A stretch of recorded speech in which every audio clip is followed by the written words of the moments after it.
आदरणीय जगदम्बा लाल श्रीवास्तव जी, मंच पर आसीन सभी सम्मानित जिलाध्यक्षगण, भारतीय जनता पार्टी के पदाधिकारीगण, आदरणीय मृगेंद्र जी, यहाँ उपस्थित शरद जी को हृदय से प्रेम करने वाले सभी भाइयों बंधुओं, मातृशक्ति नौजवान मित्र, आज जब बोलने को कहा गया तो कई बार ये यकीन नहीं होता कि शरद जी हम सबके बीच में नहीं रहे। मुझे याद आता है कि शरद जी जब राजनीतिक जीवन में बहुत तेजी से संघर्ष करते हुए आगे बढ़ रहे थे, मैं पत्रकारिता के क्षेत्र में था।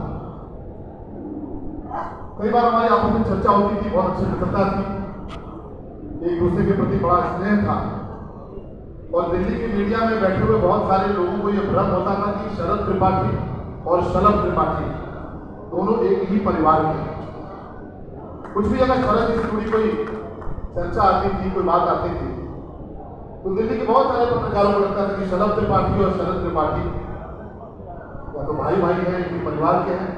और जब भी लोग पूछते भी थे, दिल्ली के पत्रकार हों, मुंबई के पत्रकार हों, लखनऊ के पत्रकार हों, तो मैं उनसे मुस्कुरा के कहता भी था कि हाँ, हम एक ही परिवार से हैं, एक ही भाई हैं और हमेशा एक दूसरे के साथ, हमेशा एक दूसरे के काम आते हैं। ये सही है कि आज शरद जी भौतिक तौर पर हम सबके बीच में नहीं है।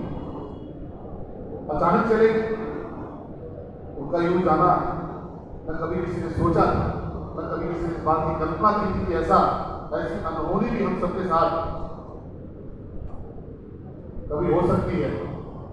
जिस प्रकार की उनकी कार्यशैली थी, जिस प्रकार से उनकी लोकप्रियता थी, हम लोगों ने देखा पहला चुनाव जब वो लड़ रहे थे, पत्रकार होने के बावजूद विद्यार्थी परिषद का कार्यकर्ता हूं और शरद जी से लगाव था, बाबू जी से लगाव था, तो हम सब उस चुनाव में भी लगे थे।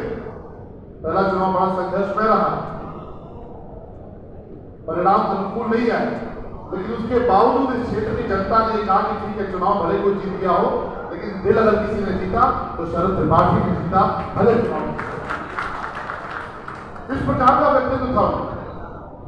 और कई बार मैं सोचता हूं जब शरद जी के बारे में, तो मुझे लगता है कि किसी एक सीमा रेखा में उनके व्यक्तित्व का मूल्यांकन कर पाना शायद उनके व्यक्तित्व के साथ बहुत बड़ी नाइंसाफी होगी।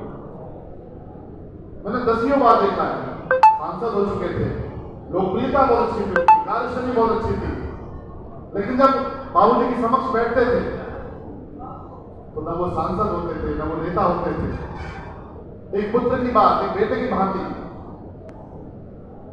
आदरणीय अध्यक्ष जी समझाते थे, वह सुनते थे, हम लोगों के साथ होते थे, तो न वो सांसद होते थे, न वो नेता होते थे, एक बहुत सच्चे मित्र होते थे। और अभी मृगेंद्र बाबू ने जिन बातों का जिक्र किया, मुझे लगता है कि उनके लिए भावुक क्षण है। बहुत समय नहीं मिला इस बालक को बात करने का, लेकिन मैंने इनकी पुस्तक पढ़ी है, जो पुस्तक मृगेंद्र जी ने उसमें अपना लेख लिखा है, एक बालक के लिए, एक पुत्र के लिए इससे बड़ा नुकसान क्या हो सकता है, इससे बड़ी क्षति क्या हो सकती है। जो भाव उस पुस्तक में नजर आए मृगेंद्र जी के, मैंने उसको पढ़ के समझा कि बहुत अच्छे पिता भी हैं। इसलिए उनके पूरे के पूरे व्यक्तित्व को, उसका मूल्यांकन किसी एक सीमा रेखा में हम नहीं कर सकते। एक अच्छे नेता, एक अच्छे सांसद, एक अच्छे बेटे, एक अच्छे पिता, एक अच्छे मित्र, और उससे बढ़कर एक बहुत अच्छे इंसान के तौर पर हम सब उनको हमेशा पाया। हम सबके लिए बहुत भावुक क्षण है। किसी ऐसे शख्स के लिए क्या